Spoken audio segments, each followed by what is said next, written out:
Malam teman-teman, selamat berjumpa lagi dengan saya Yudo di acara IG Live via online bareng Alkitab. Nah, hari ini masuk ke bulan baru ya. Hari ini kita ngomong tentang anak, kita ngomongin tentang tema merdeka atau kemerdekaan pada bulan yang baru ini, bulan Agustus. Nah, seperti biasa nanti saya nggak akan sendiri. Ada Kak Roma bersama kita. Halo Kak Roma. Halo Kak Yudo, selamat malam. Selamat malam, sahabat AYPA. Ya, puji Tuhan ya. Sehat-sehat ya Kak Roma ya. Ya, puji Tuhan sehat semua. Jadi kita di bulan ini kita akan ngebahas tema yang baru teman-teman, dan kita akan ambil di topik pertama ini tentang merdeka dari kesia-siaan. Ayatnya dari 1 Petrus 1 ayat 13 ayat 17 sampai 21. Nah, teman-teman silakan buka kitabnya untuk baca dan juga untuk pelajari dulu, baca-baca cepat gitu ya. Sebenarnya nanti juga kita bersama dengan kedua guest, Kak Dimas dan juga Kak Immanuela, menggali Alkitab bersama-sama. Nah, ini sudah hadir juga Kak Dimas ya. Selamat malam Kak Dimas. Halo, selamat malam. Selamat malam, Kak. Halo. Iya, nah, puji Tuhan. Tapi pikir tadi nggak bisa didengar suaranya, ya nggak bisa keluar suaranya. Nah, teman-teman mungkin yang baru pertama kali bergabung dalam Alkitab, ataupun mungkin sudah sering, kita nggak lupa ngingetin terus-menerus ya, bahwa Alkitab ini satu program dari Sabda, untuk kita bisa menggali pasal-pasal yang terkenal, yang kita lihat dari sudut pandang yang baru, makanya kita sebut sebagai Alkitab gitu ya, karena ayat-ayat yang kita gali biasanya ayat-ayat yang top dalam Alkitab kita itu. Nah, karena di sini kedua tamu kita sudah bergabung, kita mungkin akan kenalan dulu ya sama kedua guest kita hari ini, ada Adimas dan juga ada... Sorry, ini dari teknis bilang Kak Roma belum ke detect ya, akan diturun dulu, nanti akan Oke, sambil menunggu Kak Roma, silakan teman-teman Kak Dimas dan juga Kak Immanuela, seperti tadi kata Kak Roma, silakan perkenalan. Silakan perkenalkan namanya, kota domisilinya, juga gereja dan pelayanannya. Silakan dari Kak Dimas dulu, nanti disambung oleh Kak Manuel. Silakan Kak. Selamat malam. Perkenalkan, nama aku Dimas, bisa dipanggil Dimas, dan saat ini domisili di Jakarta Barat. Untuk gereja sekarang ini saya berbeda di Abalok, dan untuk pelayanan saya di tim devotionnya Abayut di gereja saya, di tim youth-nya. Gitu. Ya, tolong kenal Kak Dimas. Ya, silakan Kak Immanuel. Oke, halo semua. Perkenalkan, aku Immanuela, berdomisilinya di Bandung, gereja di GKI Tesalonika Bandung, pelayanannya singers dan membantu pelayanan anak. Oke, salam kenal ya. Nah, sebelum kita akan segera mulai ya, ada saya Roma dan juga Kak Yudo yang akan nanti memandu sebagai host dalam Alkitab malam hari ini. Dan ketika nanti kita menggali, bukan hanya Dimas atau Immanuela yang akan ikut menggali, tapi kita encourage teman-teman semua ikut bisa bergabung ya. Nanti bisa tuliskan semua pertanyaan atau mungkin tanggapan atau mungkin respon di kolom komentar. Nanti kita akan bacakan, dan kalau ada kesempatan kita juga akan jawab kalau teman-teman bertanya sehubungan dengan ayat yang sedang kita gali malam hari ini. Dan Kak Yudo, kita menggali Alkitab ini dengan langkah SABDA. Mungkin bisa dijelaskan apa itu SABDA? Jadi SABDA seperti nama Yayasan Lembaga Sabda ya, tapi juga ini mengandung masing-masing langkah gitu, 5 langkah. Jadi yang pertama adalah simak, S ya, simak, analisa, belajar, doa atau diskusi, dan juga aplikasi. Tapi nanti kita, karena kita ber-PA bareng-bareng, kita akan berdiskusi ya, sambil kita mendalami firman Tuhan ini. Oke, gitu Kak Roma. Oke, nah kita segera akan mulai ya di dalam doa untuk langkah 0 ya. Sebelum kita masuk ke langkah yang pertama, saya akan pimpin dalam doa. Mari kita berdoa. Bapa di surga, kami bersyukur kepadamu Tuhan, karena malam hari ini kami boleh bersama-sama kembali berkumpul dalam pelayanan kami, khususnya untuk kami boleh ada dalam Alkitab. 1 jam ke depan kami akan pakai waktu yang Tuhan kehendaki untuk kami boleh belajar tentang hati Tuhan, sehubungan dengan tema yang akan kami angkat sepanjang bulan Agustus ini ya, kemerdekaan. Berkati untuk setiap ayat-ayat yang akan kami gali dari 1 Petrus. Tolong juga Adimas, tolong Immanuela dan juga kami semua. bahkan seluruh sahabat sabda yang hadir malam hari ini untuk menyimak, bahkan nanti juga akan merespon dari apa yang mereka sudah pelajari. Kiranya kami semua mendapatkan berkat yang baru daripada Tuhan, meskipun ayatnya sudah terkenal, biarlah kami boleh mendapatkan hal-hal baru lagi yang Tuhan nyatakan bagi kami, sehingga kami juga boleh menjadi pribadi yang merdeka, pribadi yang berkemenangan di dalam Kristus. Terima kasih Tuhan, kami serahkan untuk waktu ini semua alat, jaringan, dan juga apapun yang kami pakai, biarlah alat mati ini Tuhan pakai untuk kami boleh bersama-sama memakai platform ini untuk menjangkau anak-anak muda, untuk kami boleh bertumbuh bersama. Dalam nama Yesus kami membuka PA kami mengucap syukur dan kami berdoa. Haleluya. Amin. Amen. Oke, sebelum kita akan menggali sama-sama nanti masuk dalam pembacaan dan juga penggalian kita bersama Adimas dan juga Immanuela, kita perlu sampaikan ke teman-teman kalau kemarin sepanjang bulan Juli, puji Tuhan kita sudah lewati, kita mengangkat tema ya berhubungan dengan HAN, Hari Anak Nasional, yaitu tema anak. Nah, kita akan move ke tema yang baru di bulan Agustus ini, yaitu tema kemerdekaan. Kenapa kita mengambil tema kemerdekaan? Mungkin teman-teman sudah pada tahu ya, karena di bulan Agustus ini kita juga akan secara nasional kita juga akan menghayati kembali tentang kemerdekaan kita yang sudah berusia 80 tahun ini. Ini satu momen yang sangat baik sekali ya, untuk kita bisa mensyukuri setiap pertolongan Tuhan bagi bangsa kita sepanjang 80 tahun. Nah, oleh sebab itu Sabda juga mengambil tema yaitu kemerdekaan, dan karena Alkitab ini bagian dari komunitas Sabda, jadi selaras gitu ya dengan tema kemerdekaan kita. Jadi kita mengambil temanya kemerdekaan supaya kita atau seluruh sahabat Sabda yang mengikuti malam hari ini juga bisa merayakan kemerdekaan bukan hanya nasional, bukan hanya secara kemenangan di bangsa kita, tetapi juga kemerdekaan yang sejati secara rohani yang Alkitab sudah paparkan banyak sekali. Makanya ayat-ayat atau tema-tema yang 1 bulan ke depan nanti kita akan gali yaitu kemerdekaan secara rohani. Nah, nanti ayat yang pertama yang akan kita lihat dari penggalian kita malam hari ini yaitu bebas merdeka dari kesia-siaan. Seperti apa nanti kita akan gali bersama-sama dari 1 Petrus ayat pasal 1 ayat 17 sampai yang ke-22. Jadi harapannya teman-teman, kita merdeka secara nasional, kita menghayati kemerdekaan kita dari sejarah bangsa kita yang begitu luar biasa. Tapi kemerdekaan sebagai anak-anak Tuhan secara rohani juga terus harus kita alami gitu ya. Jadi kita bisa, karena kita duit kewarganegaraan ya, warga negara Indonesia sama warga negara surga gitu ya. Jadi kita harus menyadari bagaimana pribadi kita ya sebagai umat Allah yang harus sungguh-sungguh hidup di dalam kebebasan yang Kristus berikan, dalam kemerdekaan atau keselamatan yang sudah diberikan kepada kita semua. Nah, kita akan melihat sedikit juga overview dari 1 Petrus sebelum kita menggalinya malam hari ini. Silakan Kak Yud. Oke, jadi di awal surat ini Petrus bilang, dari Petrus Rasul Yesus Kristus kepada orang-orang yang tersebar di Asia Kecil. Jadi udah jelas ini penulisnya Petrus, dan juga ini ditujukan kepada orang-orang Kristen yang tersebar di Asia Kecil. Ada beberapa tempat yang disebutkan ya. Dan situ juga mereka tersebar karena penganiayaan. Mereka pergi ke tempat-tempat yang disebutkan dalam awal surat ini karena mereka dikejar-kejar, mereka mengalami penganiayaan oleh karena iman mereka, gitu ya. Dan tujuan penulisan ini adalah untuk untuk menguatkan mereka, untuk menguatkan iman, memberikan penghiburan, tapi juga menolong mereka untuk menjadi orang-orang Kristen yang tetap memandang kepada Tuhan gitu. Dan mereka berhadapan dengan dunia yang menolak Kristus dan mereka menderita. Jadi Petrus mendorong mereka untuk tetap berpegang pada firman Tuhan. Nah, di surat ini juga punya tema-tema teologis. Jadi yang pertama itu ada pengharapan tengah penderitaan, seperti aku bilang tadi. Kemudian kemudahan hidup sebagai umat pilihan. Kemudian iman Kristen dan kesaksian tengah dunia, keadaan Kristus dalam penderitaan, dan juga ya akhirnya adalah panggilan untuk hidup tunduk, rendah hati, dan juga penuh kasih. Jadi teman-teman, ini adalah surat yang sangat mendalam gitu ya dalam membahas tentang penderitaan dan juga bagaimana reaksi orang Kristen ketika menghadapi penderitaan.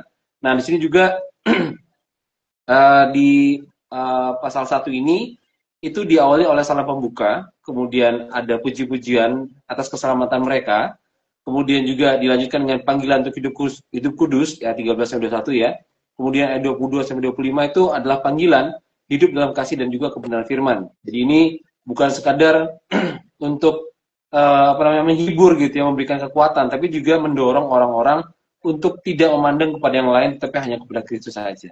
Jadi kita nanti akan bersama dengan Kak Immanuel dan juga Kak Dimas mempelajari dan juga menggali 1 Petrus 1 ayat 17 sampai 21 ini, dan bersama-sama teman-teman juga silahkan disiapkan pertanyaan, tanggapan, dan juga komentarnya di kolom komentar. Oke? Nah, kita akan membaca 1 Petrus dulu. 1 Petrus 1 ayat 17 sampai 21. Nanti silakan Kak Dimas ayat 17 sampai yang 19 dilanjutkan oleh Kak Emanuela ayat yang ke-20 sampai ke-21 ya Kak ya. Oke, silakan Kak Dimas duluan. Ayat 17, dan jika kamu menyebut Bapa, yaitu Dia yang tanpa memandang muka menghakimi semua orang menurut perbuatannya, maka hendaklah kamu hidup dalam ketakutan selama kamu menumpang di dunia ini. Sebab kamu tahu bahwa kamu telah ditebus dari cara hidupmu yang sia-sia, yang kamu warisi dari nenek moyangmu itu, bukan dengan barang yang fana, bukan pula dengan emas, perak atau emas, melainkan dengan darah yang mahal, yaitu darah Kristus yang sama seperti anak domba yang tidak bernoda dan tak bercacat.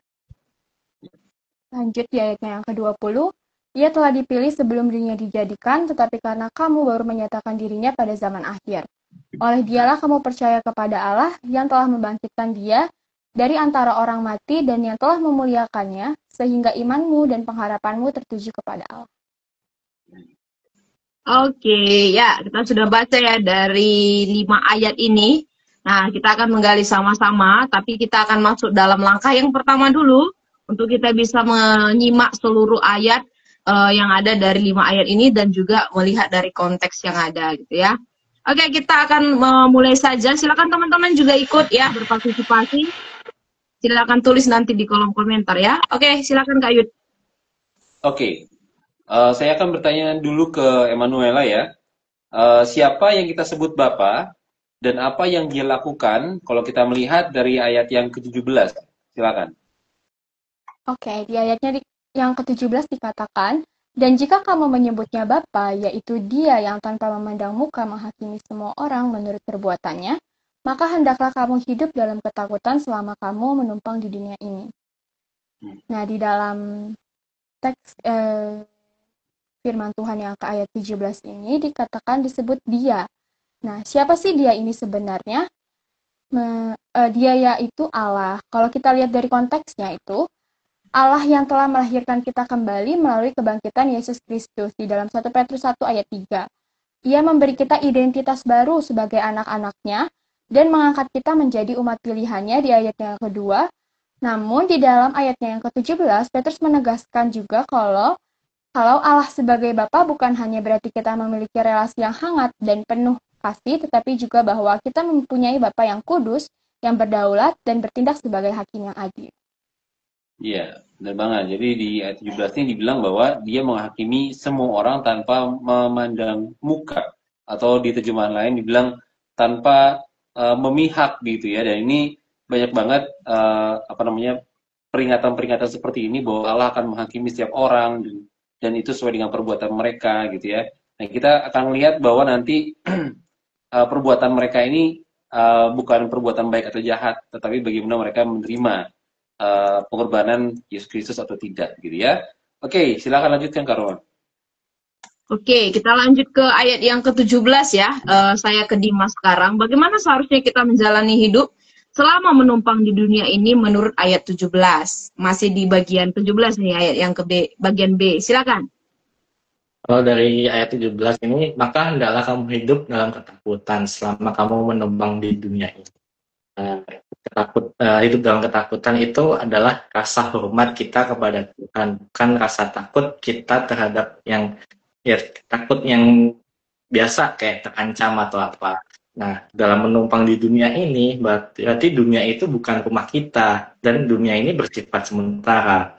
Maka dari itu selama kita hidup di dunia tidak boleh ditentukan dengan norma dan nilai-nilai yang ada di dunia. Jangan terbawa dengan arus duniawi.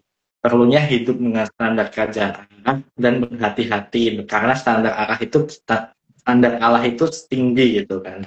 Seperti itu sih Kak. Ya, jadi dari ayat 17 ini bagian B memang dikatakan sekali ya bahwa kita harus takut akan Tuhan. Tapi sebenarnya kata takut akan Tuhan nanti ini kita akan gali lebih dalam lagi di langkah selanjutnya gitu ya, supaya nanti lebih kena lagi untuk analisisnya. Dan kata kunci yang kedua tadi dikatakan menumpang, benar ya, bahwa saya katakan juga tadi di awal bahwa status kita itu punya dua kewarganegaraan gitu ya, warga negara surga gitu. Jadi memang tempat kita sekarang ini bukan tempat yang permanen, tetapi tempat yang sementara saja, di mana nanti kita akan kita menumpang di dunia ini dan satu kelak kita akan bersama-sama kembali dengan Allah di surga itu. Ya, ini ada Ibu Betsy ya, Ibu Betsy menanggapi di kolom komentar, saya bacakan ya. Yang kita sebut Bapa adalah Tuhan Yesus Kristus dan selama kita hidup adalah untuk Tuhan. Oke, terima kasih untuk tanggapannya Bu Betsy. Terus dari Kak Jibris juga menyapa kita semua. Terus dari Kak Hendra mengatakan, oh ini pertanyaan dari Kak Hendra, ada satu. Di ayat 17 ada kata menumpang, apakah berarti kita akan kembali ke asal? Iya, tadi seperti yang sudah dijelaskan oleh Dimas ya. Menumpang di sana itu artinya kita punya tempat di sini itu sementara gitu ya. Bukan tempat yang permanen gitu ya. Tetapi karena kewarganegaraan kita adalah berasal dari surga, kita akan kembali ke sana, kembali ke asal gitu ya, kalau kita di dalam Kristus. Oke, silakan Kak Yud. Oke, kembali ke Emanuela. Oleh siapakah kita telah ditebus menurut ayat yang ke-18? Nah, ini bisa dilihat juga ayat yang 19 juga, Kak. Silakan. Oke, di ayatnya ke-18 disebutkan kalau sebab kamu tahu bahwa kamu telah ditebus dari cara hidupmu yang sia-sia, yang kamu warisi dari nenek moyangmu. Itu bukan dengan barang yang fana, bukan pula dengan perak atau emas, melainkan dengan darah yang mahal, yaitu darah Kristus yang sama seperti anak domba yang tak bernoda dan tak bercacat. Nah, di teks ini disebut ada kata ditebus, berasal dari istilah perbudakan, menggambarkan seseorang yang dibeli kembali dari perbudakan supaya menjadi orang yang merdeka. Nah, barang yang fana seperti emas dan perak itu nggak akan cukup untuk membayar kebebasan kita. Hanya darah Kristus, yaitu pengorbanannya yang disalibkan, yang cukup. Kristus digambarkan seperti anak domba yang tak bercacat. Ini mengacu ke gambaran korban dalam perjanjian lama dan menunjukkan kesempurnaan moral dan rohani Yesus. Yesus bayar hidup kita tuh bukan pakai uang, tetapi pakai darahnya sendiri. Yang artinya kita tuh sangat berharga di mata Tuhan. Juga kita dulunya yang budak dosa, yang nggak bisa nolak gaya hidup yang sia-sia itu, tetap Yesus masuk dan menebus kita dan kasih kita identitas baru. Jadi hidup kita sekarang tuh bukan milik kita lagi, tetapi milik Dia yang sudah menebus kita, Kak. Ya, banget ya. Jadi ini bukan bicara tentang seberapa kuat kita bisa bayar gitu ya. Bukan seberapa kuat kita bisa berusaha, kita bisa dapatkan tebusan itu gitu ya. Tetapi disebutkan di sini bahwa itu tuh ditebus dengan darah yang mahal, yang bukan dengan barang yang fana, bukan dengan perak atau emas gitu ya. Karena aku sempat baca-baca, jadi orang-orang yang pergi ke apa namanya penyebaran ini ya, orang diaspora ini adalah orang-orang, mungkin juga ada orang Yahudi juga, dan mereka biasa kalau misalkan pergi ke Yerusalem buat sembelih domba untuk persembahan itu mereka bayar pakai pakai perak atau emas gitu ya. Dan keselamatan mereka itu nggak bisa ditebus oleh mereka memberikan persembahan gitu. Tapi sekarang mereka ditebus menjadi orang percaya karena mereka telah menerima darah Kristus yang mahal seperti anak domba yang tidak bernoda dan tak bercacat. Jadi ini menyatakan kembali tentang siapa itu Yesus Kristus dan juga apa karya yang dilakukan oleh Dia kepada orang-orang percaya ini. Oke, silakan ke Kak Roma kembali, Kak. Oke, masih di ayat 18. Oh, ya silakan. Ini bilang bayarnya nggak pakai emas, nggak pakai uang, tapi dari Yesus. Segitu berharganya di kita di mata Tuhan, nggak bisa lagi bilang hidup ini nggak penting. Nah loh, jadi ya teman-teman, kalau bilang hidup ini nggak penting, kita udah ditebus oleh darah yang sangat mahal. Oke. Dan juga Kak Esi yang kita sebut Bapak adalah Tuhan yang tadi ya. Oke, silakan lanjut Kak Roma. Nah, kita masih di ayat 18 ya. Menurut Dimas, dari ayat 18 ini, dari hidup seperti apa sebenarnya kita itu ditebus? Silakan. Oke, kalau dibuat sebab kamu tahu bahwa kamu telah ditebus dari cara hidupmu yang sia-sia yang kamu warisi dari nenek moyangmu itu bukan dengan barang yang nenek moyangmu itu. Artinya ditebus seperti apa? Kita itu ditebus dari kesia-siaan, cara hidup kita yang sia-sia. Apa sih hidup yang sia-sia? Hidup yang sia-sia itu adalah hidup yang tidak mengenal Allah atau hidup yang penuh dengan kesia-siaan yang ada di dunia, tradisi kosong, dan tentunya dosa itu. Tapi nanti kita bakal spill di belakang ya Kak, itu yang bagian 2 untuk ayat ini. Jadi cara hidup yang sia-sia itu jadi kesia-siaan yang kosong di duniawi gitu. Jadi hidup yang di luar dari Allah itu, jauh dari Allah gitu. Seperti itu Kak.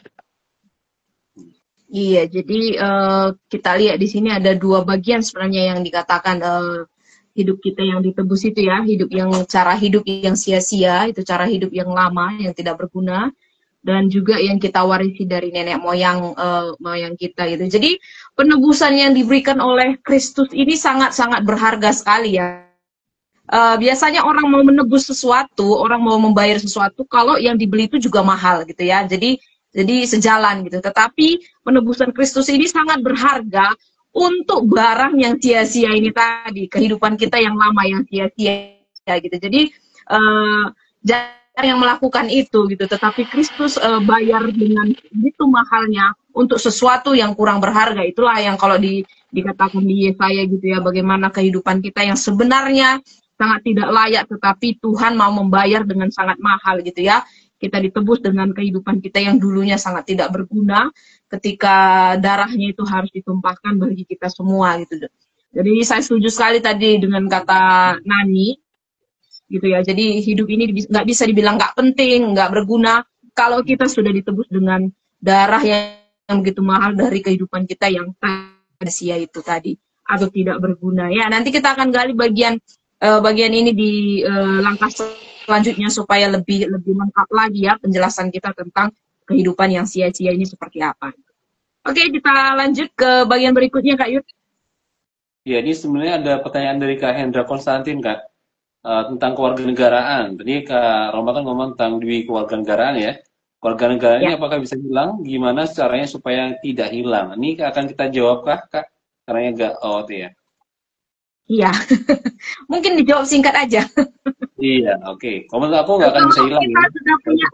Kalau kita sudah punya kewarganegaraan Indonesia, apakah kewarganegaraan kita akan hilang? Enggak kan?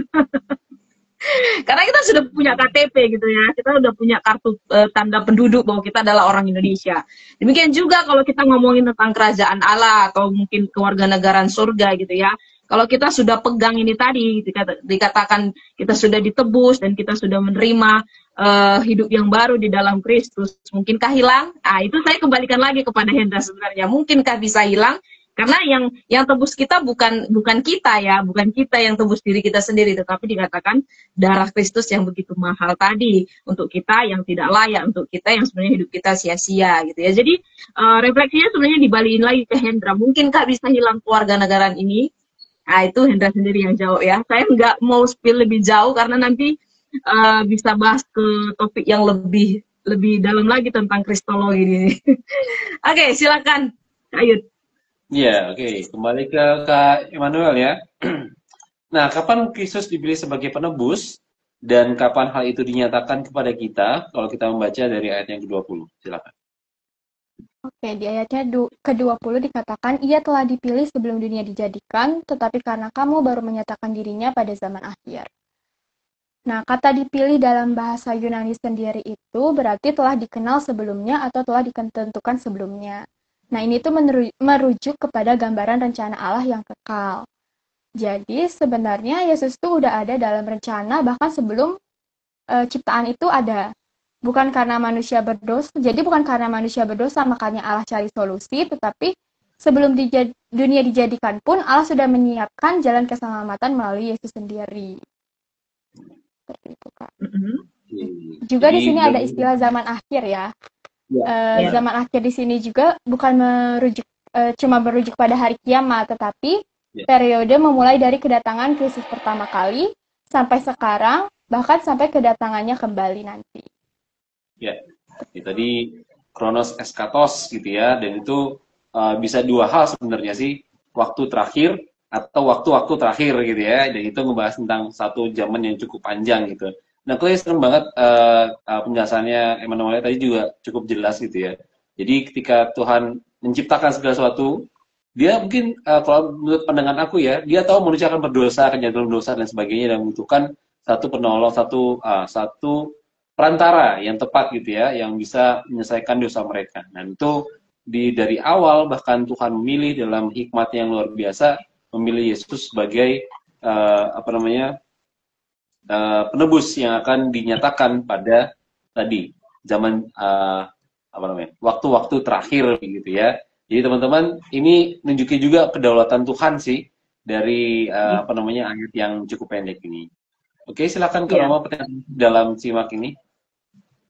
Ya, jadi saya tambahkan sedikit ya, selain menunjukkan itu kedaulatan Tuhan gitu. Sebenarnya kalau kita lihat tadi konteks Kak Yudo bilang bahwa orang-orang yang terasing ini, orang-orang yang sedang ada di kepenulisan apa yang Petrus katakan ini kan sedang dalam penganiayaan oleh Kaisar Nero gitu ya, pemerintahannya. Jadi ketika ayat ini ada dari Rasul Petrus kepada mereka semua gitu ya, ini satu penghiburan juga yang besar gitu ya. Kalau kematian Kristus yang dibilang itu bukan cuma kecelakaan gitu ya, jadi kematian Kristus atau apa yang mereka lihat yang sudah terjadi itu rencana Allah sejak semula gitu ya, bahkan tadi sudah dikatakan ya sejak kekekalan gitu. Jadi ini relate gitu ketika mereka mengalami penderitaan saat itu, mereka dianiaya, mereka kehidupan mereka saat itu sangat-sangat kejam sekali dari pemerintahan yang mereka hadapi, karena mereka harus mendapatkan penganiayaan ketika mereka percaya kepada Yesus gitu. Tetapi ini penghiburan bagi mereka yang tahu bahwa Allah sejak semula sudah menetapkan Kristus sebagai penyelamat. Itu satu penghiburan yang luar biasa. Nah, kita akan lanjut di bagian berikutnya dari ayat 21. Apa yang Allah telah lakukan melalui Kristus sehingga membuat kita percaya kepada Allah dan membuat iman kita tertuju kepada Allah. Ini silakan dari Dimas. Oke, baik. Untuk ayat 21, oleh dialah kamu percaya kepada Allah yang telah membangkitkan dia dari antara orang mati dan yang telah memuliakannya, sehingga imanmu dan pengharapanmu tertuju kepada Allah. Allah telah membangkitkan Kristus untuk menyatakan kuasanya. Ia tidak membiarkan kematian Kristus itu menjadi sia-sia, tetapi membangkitkan dia dari antara orang mati dan akhirnya mengalahkan maut gitu kan. Hal ini menunjukkan bahwa janji Allah itu kekal, dapat dipercaya, dan janji Allah pasti akan tergenapi nantinya. Itu sudah dinubuatkan sejak lama gitu kan, kebangkitan Kristus gitu. Oleh karena itu kita menaruh pengharapan kita kepada Kristus, pada Yesus, untuk percaya dan menaruh iman serta pengharapan kita kepada Dia gitu. Karena melalui karya keselamatan Kristus, orang percaya memiliki alasan yang teguh untuk tetap percaya kepada Allah, bahkan di tengah penderitaan dunia ini gitu Kak. Ya, benar sekali ya. Jadi inilah dasar pengharapan kita sebenarnya. Ayat 21 ini benar sekali jadi dasar, karena tidak peduli seberapa sempurnanya darah, begitu sempurnanya darah yang Yesus curahkan di kayu salib gitu ya. Tapi kalau dia nggak bangkit, itu lagi sia-sia iman kita, kalau Paulus katakan juga di bagian lain gitu ya. Jadi iman kita terletak kepada kebangkitan Kristus dari antara orang mati dan dikatakan telah memuliakannya gitu ya. Jadi bukan hanya fokus kepada kematian saja, tetapi yang telah membangkitkan dia gitu ya. Jadi berpadanan kepada kubur yang kosong, yang dimana Yesus bangkit dan dia mengalahkan maut, sehingga pengharapan kita hanya tertuju kepada Kristus. Bahkan kuasa itu sudah diberikan, otoritas itu ada di tangan Kristus, dikatakan yang telah memuliakannya gitu ya. Kunci surga dan segala sesuatu ini tuh ada di tangan Kristus gitu ya. Jadi apalagi nih yang membuat kita nggak bisa tertuju kepada Allah, kalau ayat-ayat dari ini semua, dari 5 ayat ini bisa kita gali. Dan langkah pertama bisa kita lihat bagaimana sempurnanya pengorbanan Kristus untuk memerdekakan kita dari hidup kita yang sia-sia gitu. Nah, sekarang kita akan lihat bagian berikutnya teman-teman, di bagian analisa, kita akan coba gali lebih dalam lagi. Tapi ada satu tanggapan dari Kak Nani. Kak Nani katakan setuju banget kebangkitan Yesus coba sebagai bukti pengorbanannya diterima. Bukan cuma iman buta, tapi iman karena fakta. Yesus hidup dan kita punya pengharapan karena itu. Amin. Ya, silakan Kak Yud, kita akan lanjut ke bagian analisa. Oke, di bagian analisa ini kita akan meneliti lebih dalam, ya. Jadi teman-teman silakan. Saya ke Kak Emanuela. Apa arti hidup dalam ketakutan? Ini dia 17 ya. Dan bagaimana ini berbeda dari rasa takut yang biasa? Mungkin silakan Kak. Oke Kak, di dalam konteks 1 Petrus 1 ayat 17 sendiri, hidup dalam ketakutan tuh nggak merujuk pada rasa takut biasa ya, seperti takut akan bahaya, kegagalan, atau penghukuman semata. Namun, kata takut dalam bahasa Yunani sendiri itu artinya phobos ya. Di sini menunjukkan pada rasa hormat dan kagum yang mendalam kepada Allah sendiri, yang menyadari bahwa kekudusan dan keadilannya sebagai Bapa sekaligus Hakim yang adil. Seperti itu. Jadi berbeda dari rasa takut biasa, kalau ketakutan ini tuh nggak membuat kita menjauh dari Allah, namun membuat kita mendekat, malah mendekat dengan sikap rendah hati, sadar bahwa hidup kita tuh diperhatikan dan dihakimi sesuai perbuatan kita sendiri. Ya, benar banget ya.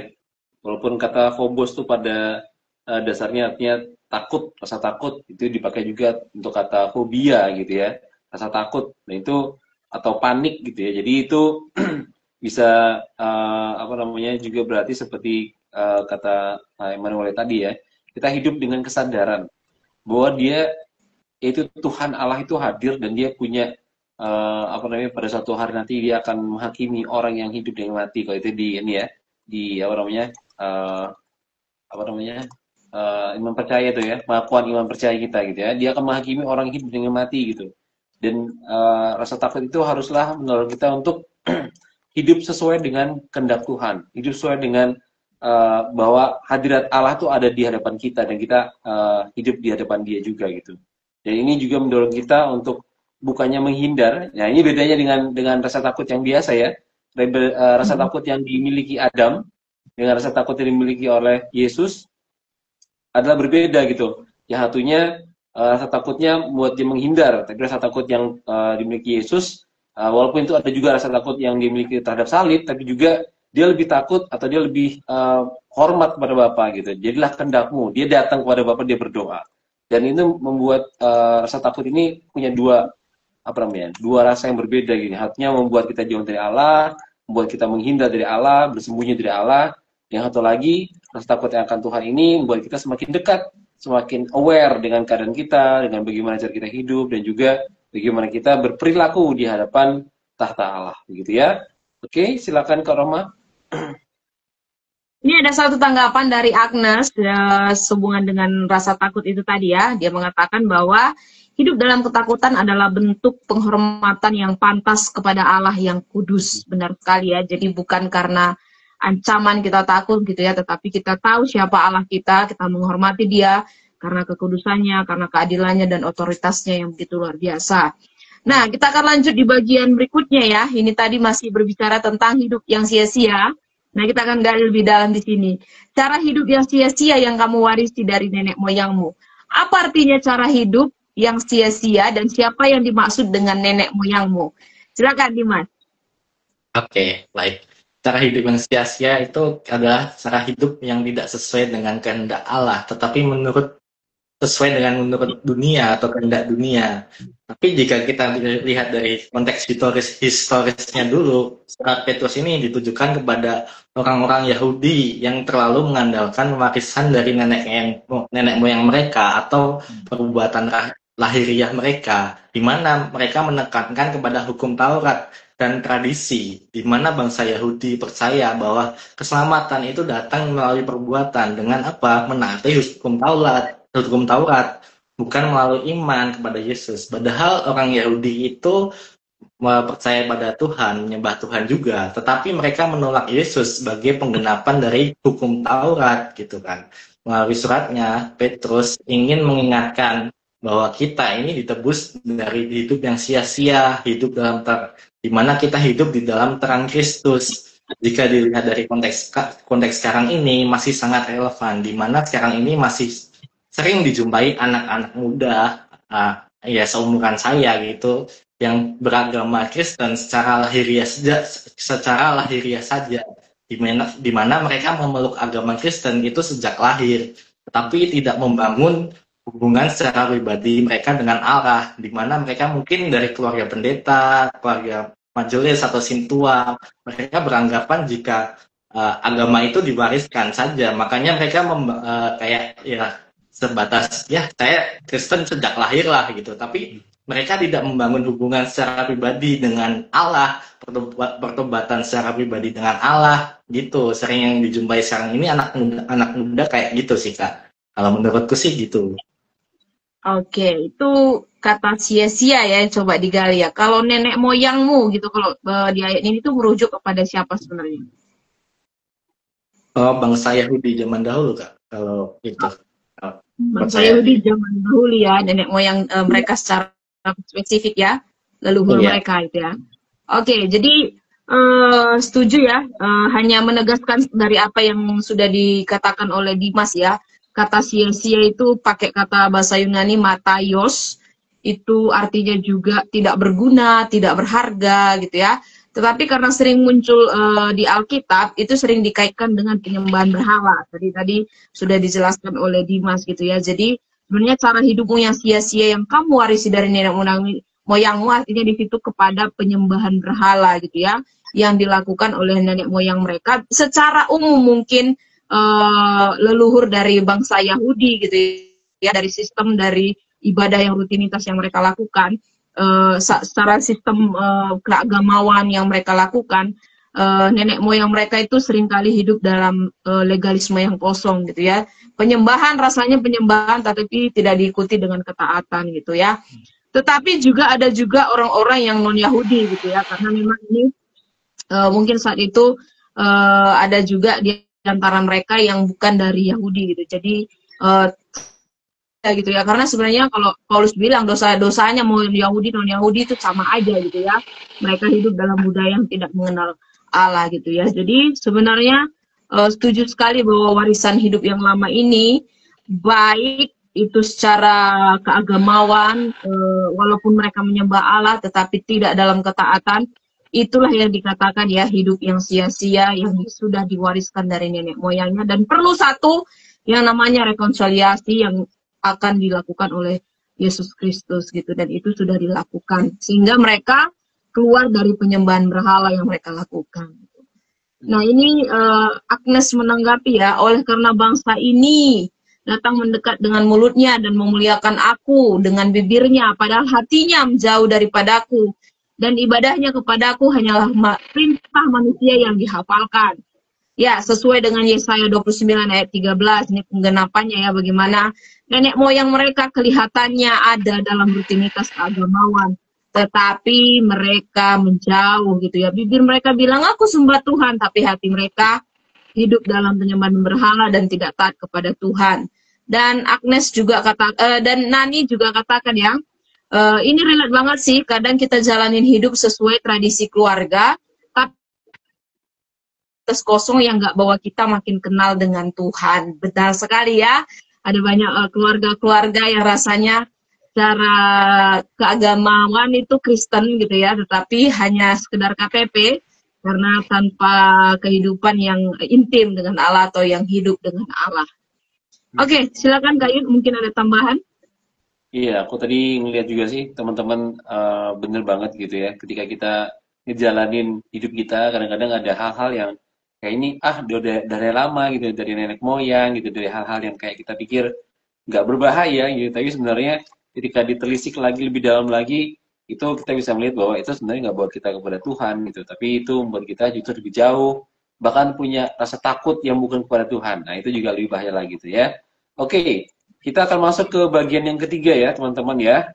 Sekali lagi aku juga mengundang teman-teman yang ikut menonton acara ini, silahkan juga berikan tanggapan dan juga berikan juga contoh-contoh ya. Habis ini akan tanyakan dengan contoh-contoh gitu ya.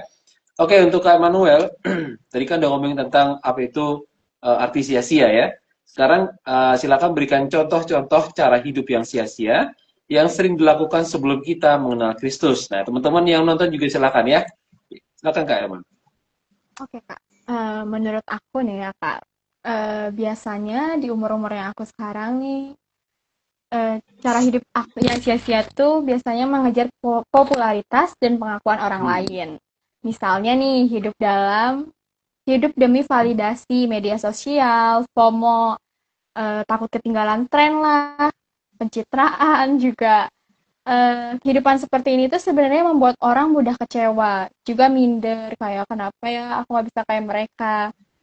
Juga bahkan orang ada yang sampai pinjol dan lain-lain atau sombong karena identitasnya tuh tergantung pada opini manusia ya, bukan opini Tuhan. Nah, kebanyakan kita tuh menjalani kehidupan dengan mengejar standar manusia, yang akhirnya kita tuh hidup dalam kekangan atau terpenjara dalam standar itu sendiri.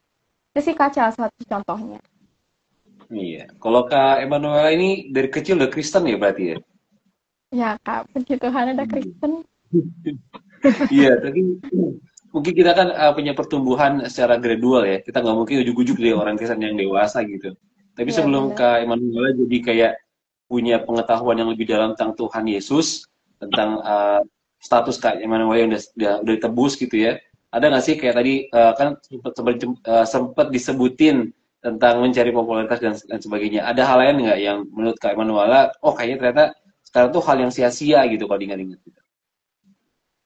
Mungkin juga terlalu mengajar apa ya? Mengajar kayak pengen jadi ini, pengen jadi itu juga sih Kak. Kadang kayak kita eh, mengandalkan diri sendiri, terlalu mengandalkan diri sendiri gitu. Kayak yang belajar aja tapi kayak ya udah berdoa, tapi sebenarnya berdoanya juga ya udahlah yang penting berdoa gitu. Iya, Biasanya gitu ya. aku seperti itu sih, Do. Ya, hal-hal yang kita kadang-kadang kita nggak sadar gitu ya. Itu gue bilang ini kayak harmless gitu, tapi ketika kita menilik atau kita belajar lagi lebih dalam tentang firman Tuhan, kita ngelihat bahwa ini ternyata bikin aku jauh dari Tuhan, bikin sesuatu yang ternyata buang-buang waktu dan lain sebagainya. Jadi ini satu hal yang sia-sia yang tadi kata Kak Dimas kosong, hampa gitu ya, dan nggak ada artinya ternyata sebenarnya gitu. Jadi uh, kalau aku bisa nambahin juga kayak misalnya mungkin ada kebiasaan-kebiasaan dalam keluarga gitu ya. Kalau orang zaman dulu kan ada yang masih ada nggak sih yang orang zodiak, percaya zodiak gitu ya. Dengerin, wah hari ini mesti Masih. pakai baju ungu gitu atau pakai bagaimana gitu. Betul Nah, itu betul. paling sia-sia. Atau mungkin aku orang Jawa, jadi kadang ada kayak apa namanya Weton. hari baik gitu ya, hari-hari baik dihitung dari wetonnya segala macam. Dan itu sebenarnya memang ya orang-orang tua bilang ini dari orang tua dan sebagainya. Tapi kalau dilihat-lihat ya mungkin satu hal yang juga sia-sia gitu karena kita bilang semua hari itu baik di hadapan Tuhan gitu ya. Oke, ini ada dari Jimbris. Dibilang contoh cara hidup yang sia-sia yang sering dilakukan kita sebelum mengenal Kristus adalah pertama-tama saya banyak melakukan perbuatan yang menyimpang dari ajaran yang benar, misalnya mencari hal-hal yang mencari kekayaan dan juga popularitas dengan tidak jujur, egoisme atau mementingkan diri sendiri ketimbang orang lain dan sebagainya. Iya, betul sekali. Jadi semuanya kembali kepada saya, dan sebenarnya itu hal-hal yang sia-sia yang tidak memuliakan Tuhan juga begitu ya. Oke, Kak Roma ada tambahan kah atau lanjut? Enggak, saya mau tanya ke Dimas, menurut kamu contoh-contoh lain selain yang disebutkan oleh Kak Yudo dan juga Immanuela ini, apa yang dilakukan sebelum mengenal Kristus dengan hidup yang sia-sia ini? Oke, itu sih Kak. Kalau menurutku sendiri itu adalah hidup bersandar pada perbuatan baik untuk mendapatkan keselamatan itu.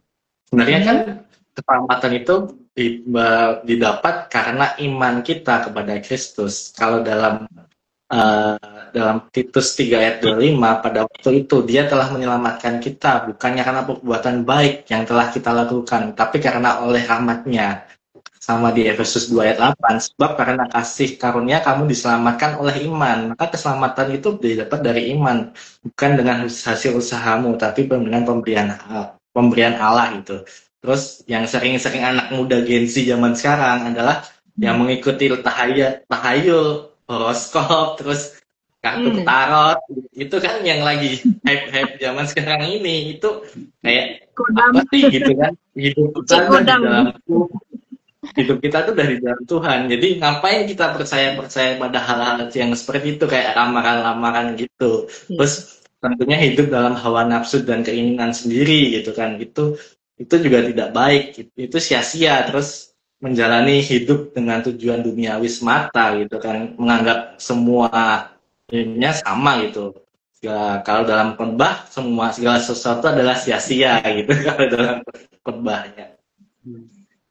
Oke, ya. Jadi sebenarnya kalau mau diurutkan nanti ada banyak sekali contoh-contoh kehidupan hidup yang sia-sia gitu. Kuncinya sebenarnya sesuatu yang tidak memuliakan Kristus, yang berlawanan dengan ketetapan Kristus atau dengan firman Tuhan, itu adalah contoh cara hidup yang sia-sia gitu ya.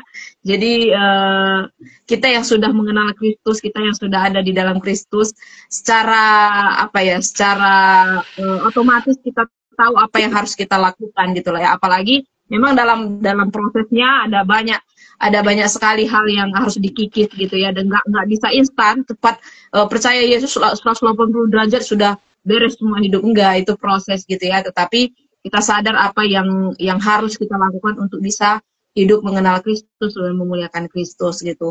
Ini ada beberapa tanggapan juga dari teman-teman kita yang sudah hadir, silakan teman-teman bisa baca.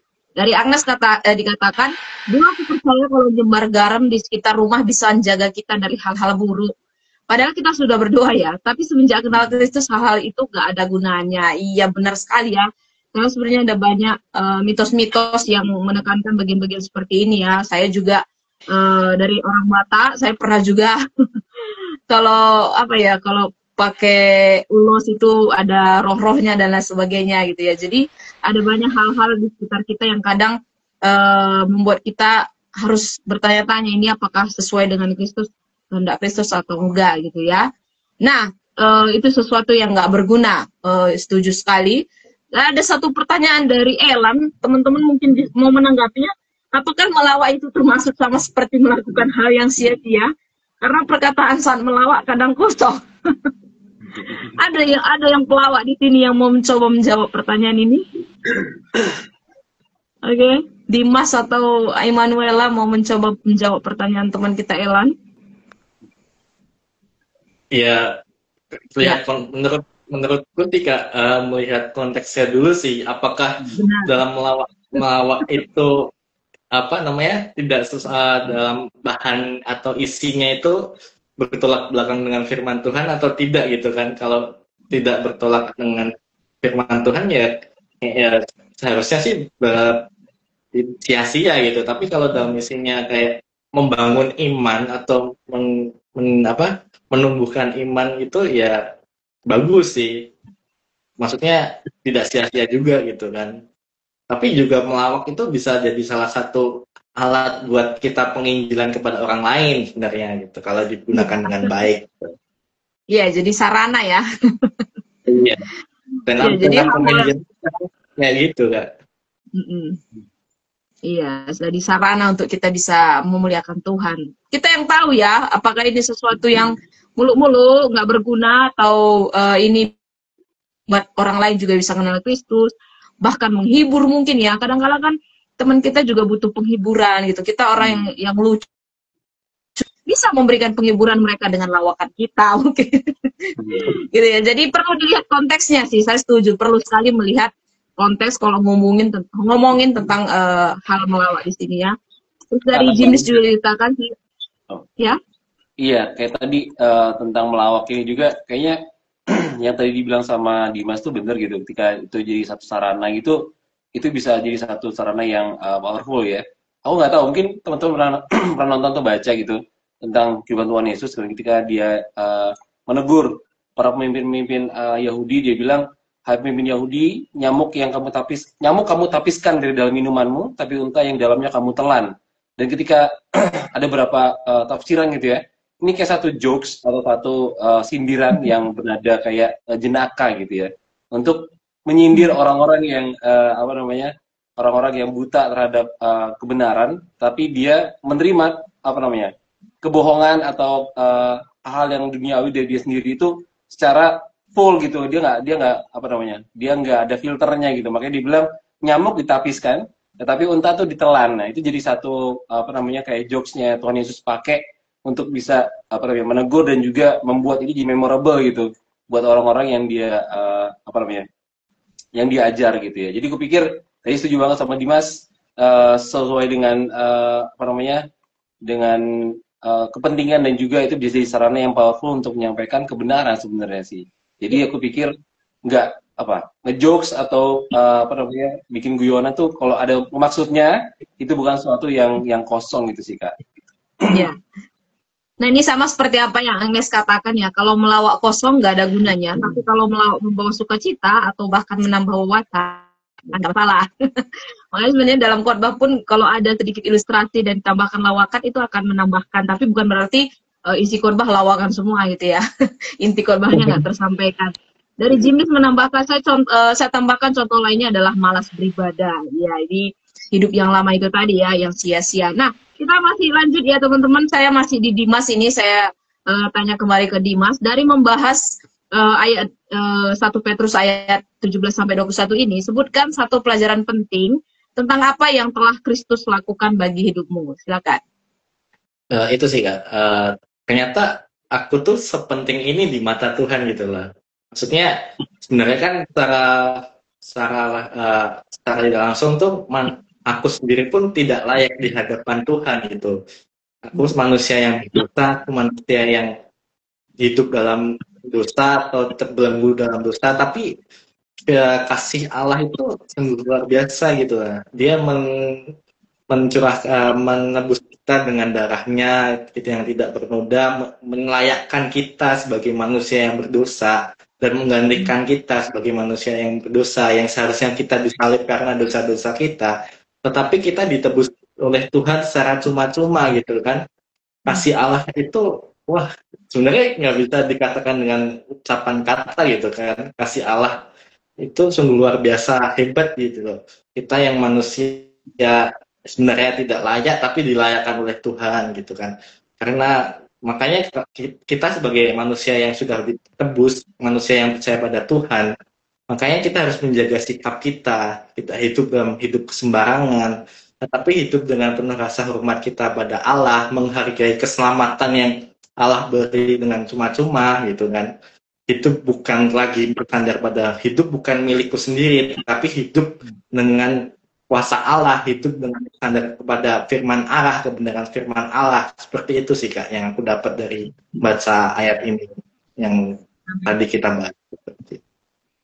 Oke, terima kasih untuk pelajaran yang dibagikan oleh Dimas ya. Jadi sekarang dari apa yang Dimas pelajari mungkin jadi satu masukan juga bagi teman-teman yang menonton malam hari ini, kalau sekarang kita punya tujuan hidup gitu ya. Mungkin banyak di antara kita yang mengalami life quarter crisis gitu, usia 25 tahun itu mengalami kehilangan identitas atau nggak ngerti krisis identitas gitu ya. Tapi kalau kita ada di dalam Kristus, sekali dikatakan kita adalah orang-orang yang penting, kita orang-orang yang sudah berguna karena hidup kita sudah dilayakkan oleh Kristus. Sekarang kita punya tujuan hidup gitu ya. Jadi jangan sampai kita selalu merasa di mana hidupku, bagaimana aku dan apa yang harus aku lakukan di dalam usiaku sekarang gitu ya. Kita sebenarnya anak muda sudah diberikan solusi oleh Allah melalui firman-Nya, melalui ayat yang kita gali malam hari ini. Oke, kita akan masuk ke langkah berikutnya teman-teman. Nanti kita akan masih diskusikan sehubungan dengan ayat-ayat ini. Silakan Kak Yud. Oke, di bagian diskusi pertanyaan pertama untuk Kak Emanuela. Petrus menyebut hidup lama kita sebagai cara hidup yang sia-sia yang diwariskan dari nenek moyang ya di ayat 18. Nah, apakah ini berarti tradisi dan warisan budaya dari orang tua dan leluhur kita tidak ada nilainya? Haruskah semuanya ditinggalkan? Nah, silakan Kak Emanuela. Oke, Kak. Menurut aku, Petrus tuh bukan sedang mengatakan semua tradisi, budaya, atau nilai-nilai dari orang tua bahkan leluhur kita tuh nggak ada nilainya. Tetapi ia menegaskan bahwa jika cara hidup kita dan warisan itu tidak membawa kepada Allah atau malah menghalangi kita mengenal Kristus, maka itu akan disebut sia-sia secara rohani dan harus dilepaskan. Iya, jadi kayak tradisi yang sebenarnya mungkin berbau okultisme gitu ya kali ya. Hal-hal yang tidak memuliakan Tuhan atau bikin kita jauh dari Tuhan, yaitu yang harus dianggap sebagai sesuatu yang sia-sia dan harus tinggalkan begitu ya. Tapi kalau tradisi biasa yang kita miliki yang baik, kayak misalnya tradisi gotong royong misalnya, itu kan juga baik ya. Itu harus dijaga dan juga diperkuat. Bahkan kemudian tradisi kayak menghormati orang tua, itu juga tradisi. Jadi kayak Tuhan Yesus juga sempat marah ya sama orang Farisi ketika ada seorang yang bilang tentang persembahan. Jadi kalau uangnya itu dipakai buat persembahan daripada untuk memelihara orang tuanya, itu juga satu dosa gitu, karena hukum Taurat bilang kamu harus menghormati orang tuamu, termasuk juga memelihara mereka gitu. Jadi ini satu hal yang kita bisa lihat malam hari ini, tradisi yang berkaitan dengan hal-hal yang baik yang membawa kita kepada Tuhan dan juga tidak bertentangan dengan firman Tuhan, itu satu hal yang harus dijaga. Tapi sebaliknya, tradisi-tradisi yang sia-sia, yang tidak ada gunanya untuk kerohanian maupun untuk diri kita secara jasmani gitu ya, itu bisa dianggap sebagai satu hal yang sia-sia gitu, yang tidak perlu dilanjutkan kalau menurut dari Petrus ini ya. Oke, silakan Karma untuk pertanyaan selanjutnya. Ya, ini hanya tanggapan dari Nani. Sama setuju juga dengan teman-teman bahwa nggak semua sih tradisi itu dikatakan sia-sia. Tapi kalau tradisinya bikin kita makin jauh dari Tuhan, ya harus ditinggalin. Setuju sekali ya. Nilai budaya boleh, tapi iman tetap harus yang utama ya. Jadi semua harus difilter sesuai dengan kebenaran Tuhan ya, apapun itu tradisinya. Nah, bagian yang kedua, mengapa kita harus dimerdekakan dari cara hidup sia-sia warisan nenek moyang kita? Silakan dari Dimas. Oke, kenapa kita harus dimerdekakan sih? Kenapa gitu kan? Ya karena kita jauh dari Allah, karena kita itu tidak berada di dalam Allah gitu kan, yang sia-sia itu jauh dari Allah gitu kan. Makanya kita perlu diselamatkan oleh Allah agar kita masuk ke dalam kerajaan Allah gitu. Yang hidup dari Allah itu tidak menghasilkan keselamatan bagi kita, tapi tujuan akhirnya adalah kebinasaan. Tetapi kalau kita diselamatkan Allah dari hidup yang sia-sia, kita menuju hidup baru, penebusan oleh darah Kristus. Kita dapat menjalani hidup baru yang berkenan di hadapan Allah dan menuju pada kekalahan Allah. Nantinya kita di surga ketika kita di akhir hidup kita. Seperti itu sih, Kak. Ya, jadi benar ya, sesuatu yang tidak memuliakan Allah, sesuatu yang tidak membawa kepada Allah itu harus dibereskan dengan cara itu tadi, menerima kemerdekaan. Dan kemerdekaan itu tidak bisa didapatkan melalui usaha sendiri, melalui kekuatan sendiri. Karena sekali lagi kalau kita back to ayat yang sudah kita gali tadi ya, semua sudah dilakukan secara tuntas dan final oleh Yesus Kristus melalui kematian dan juga kebangkitannya gitu ya. Jadi itu harus ada di dalam kita gitu ya, dan kita harus mengalami kemerdekaan secara kerohanian gitu tadi, sehingga kita tidak mati dan kita tidak mendapatkan maut, karena Kristus sudah memanggil kita dari hidup lama kepada hidup yang baru melalui penebusannya di dalam penebusan Kristus gitu ya. Dan inilah yang membuat kita sebenarnya teman-teman muda untuk kita terus hidup dalam kekudusan dalam seluruh kehidupan kita, karena hidup kita bukan tentang milik kita lagi gitu ya, tetapi Kristus yang ada di dalam kita. Nah, ini ada satu tanggapan tadi dari Agnes tadi tentang budaya sih Mas Ian. Kita sebagai anak Tuhan harus bisa memilah mana budaya yang harus ditinggalkan, mana yang dipelihara. Yesus sendiri berbudaya kok. Iya, benar sekali ya. Semua kita juga berbudaya ya. Mana yang baik, yang sesuai dengan firman Tuhan masih bisa dilakukan, tapi mana yang tidak sesuai itu harus ditinggalkan ya. Oke, teman-teman, kita sudah ada di bagian akhir dari penggalian kita malam hari ini. Kita masuk di bagian aplikasi. Nanti silakan teman-teman bisa ambil satu langkah konkret ya. Silakan Kak Ayud. Iya. Teman-teman, apakah teman-teman sudah 100% dimerdekakan dari cara hidup yang sia-sia, dari warisan yang lama? Nah, konkret teman-teman, apa yang bisa teman-teman ambil untuk hidup sebagai orang-orang yang sudah ditebus oleh darah Kristus? Silakan nih Kak Emanuela dulu, nanti sambung oleh Kak Dimas. Oke, Kak. Aku masih on proses ya, Kak. Mungkin dulu aku terbiasa hidup dengan emosi yang kurang stabil. Kan kata-kata yang keluar dari mulut masih kurang baik. ditambah lagi aku juga kan berasal dari keluarga Batak ya, kalau misalnya nggak keras tuh nggak kedengeran gitu. Namun seiring bertumbuh proses hidup, aku mulai menyadari kalau hidup kayak gitu tuh sebenarnya sia-sia ya, nggak ada artinya juga buat apa gitu. Nah, maka dari itu langkah konkret yang mungkin aku ambil sekarang, ikut pelayanan gereja aktif, juga terlibat dalam kegiatan retreat, diskusi Alkitab, persekutuan, juga melatih pengendalian diri, dan membatasi konsumsi media digital juga sih, Kak. Oke, silakan Kak Dimas untuk aplikasinya. Kalau untuk aplikasi ini sudah sudah lahir apa ya ibaratnya lahir baru gitu kan.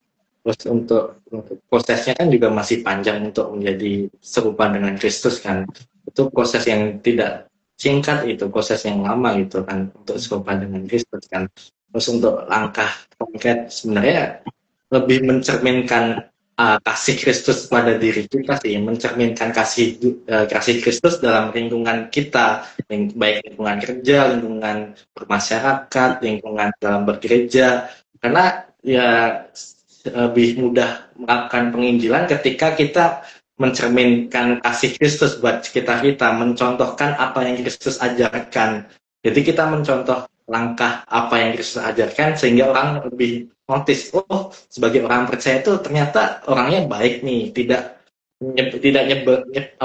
menyebalkan gitu. Jadi buat cerita asik, buat sharing asik. Jadi kita hidup berbeda dengan orang duniawi gitu. Kita mencerminkan kasih Kristus dalam hidup kita. Itu adalah contoh paling sederhana untuk penginjilan sebenarnya. Seperti itu sih, Kak.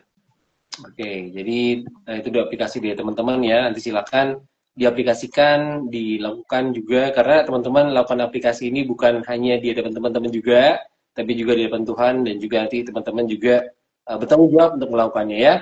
Teman-teman yang lain silakan juga berikan aplikasinya juga, teman-teman silakan share. Tapi ini kita akan dengarkan pelajaran dari Kak Roma. Silakan Kak Roma. Iya, kalau ngomongin tentang dimerdekakan gitu ya dari warisan lama, saya pikir juga sudah ya, bahwa saya sendiri secara pribadi juga secara posisi, secara status sudah dimerdekakan di hadapan Allah gitu ya, karena sudah menerima penebusan dari karya Allah yang agung di kayu salib, kematian dan juga kebangkitannya gitu.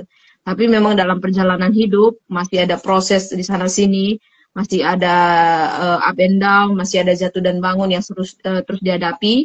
Tapi bukan berarti untuk hidup terus di dalam dosa gitu ya, karena sebenarnya ketika sudah percaya Yesus, kita itu bukan lagi budak dosa, tapi kita budak kebenaran kalau kata Paulus di surat Roma gitu ya. Jadi secara status kita sudah berubah gitu ya, dari tadinya hidup lama kepada hidup baru, tapi dalam kehidupan ada proses yang membuat kita terus semakin hidup dalam kebenaran, semakin cinta Tuhan, semakin mengasihi saudara kita, semakin takut untuk berbuat dosa dan terus hidup dalam kebenaran gitu ya. Jadi sebenarnya pelajaran yang kuambil juga mirip dengan teman-teman baik Dimas maupun juga Immanuela gitu ya, bahwa aku yang sudah dimerdekakan, aku yang sudah tahu posisiku bagaimana sekarang, maka sudah punya kewarganegaraan sorga, harus selalu mengerjakan apa yang sudah aku dapatkan itu dengan rasa takut akan Tuhan gitu. Takut di sini bukan karena aku takut dihukum lagi nanti nggak masuk surga, bukan itu, karena surga sudah jadi milikku gitu ya. Tetapi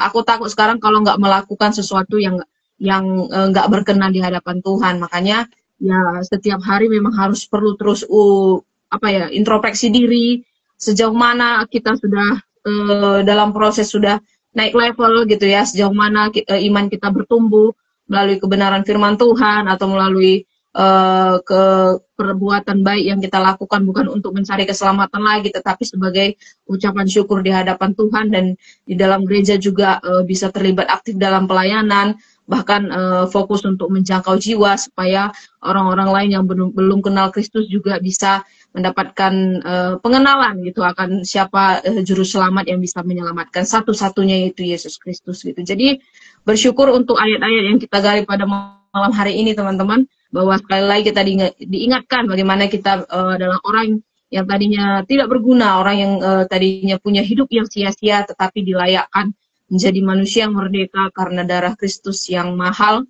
karena darah Kristus yang tidak bisa ditukar dengan emas atau dengan perak, tetapi dengan darahnya sendiri. Puji Tuhan, sebelum kita menutup untuk penggalian PA kita malam hari ini, Kak Yudo akan memberikan kesimpulan ya kepada kita semua. Simpulannya simpel banget teman-teman. Jadi kita hidup kita ditebus oleh darah Kristus, bukan dengan darah yang murah, bukan dengan emas atau perak bahkan, tapi juga dengan harga yang mahal sekali, yaitu nyawa Kristus sendiri. Dan kita yang menghidupi sekarang hidup yang berharga, karena Kristus itu kita mari menjalani hidup ini dengan rasa takut akan Tuhan, rasa hormat bahwa Dia adalah Bapa kita yang menginginkan kita berjalan sesuai dengan kehendaknya. Jadi teman-teman, apapun keadaan teman-teman, jangan anggap diri teman-teman gak berharga ya, karena sudah ada Kristus sudah mati buat teman-teman dan juga menolong teman-teman untuk hidup sesuai dengan kebenaran arah. Kita akan tutup untuk penggalian kita malam hari ini dalam doa. Silakan Dimas, saya minta bisa menutup dalam doa. Baik, mari teman-teman kita berdoa. Tuhan, terima kasih Tuhan atas berkat-Mu pada malam hari ini. Tuhan, kami bisa berkumpul melalui live IG ini. Tuhan, kita saling membedah firman Tuhan. Melalui firman Tuhan, ternyata kami ini penting di mata Tuhan. Kami sudah dimerdekakan dari hidup yang sia-sia, hidup yang tidak sesuai dengan firman Tuhan, dan hidup yang jauh dari firman Tuhan. Terima kasih juga Tuhan atas berkat-Mu. Acara pada malam hari ini bisa terselenggara dengan baik, bisa terselenggara dengan lancar juga Tuhan, dan Tuhan berkati kegiatan kami selanjutnya, aktivitas kami selanjutnya Tuhan. Terima kasih Tuhan Yesus, juga berkati untuk tim Sabda dalam pelayanannya Tuhan, Tuhan sertai, Tuhan tuntun dalam pelayanannya Tuhan, melalui pelayanannya bisa menjadi terang buat firman Tuhan pada orang lain juga Tuhan. Terima kasih Tuhan Yesus, di dalam nama Tuhan Yesus, haleluya Tuhan, amin. Amin. Thank you Manuela, thank you untuk Dimas. Terima kasih teman-teman semua, bye. Salam Ayo PA. Bye. Thank you guys.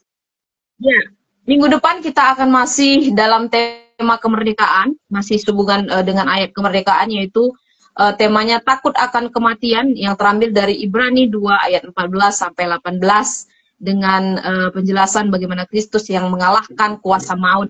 Nah, silakan teman-teman, karena masih sangat berhubungan juga dengan ayat kita malam hari ini, silakan teman-teman hadir minggu depan, aktifkan notifikasinya, dan juga nanti bisa mengikuti dan memberikan komentar. Kalau teman-teman ingin menjadi tamu seperti Dimas dan juga Immanuela malam hari ini gitu ya, silakan kontak nanti IOPA atau akun media sosial Sabda lainnya, karena ada banyak sekali akun media sosial atau nomor kontak yang bisa teman-teman hubungi. Nanti kita akan follow up, dan jangan takut karena kita belajar firman Tuhan dan kita bertumbuh bersama-sama gitu ya.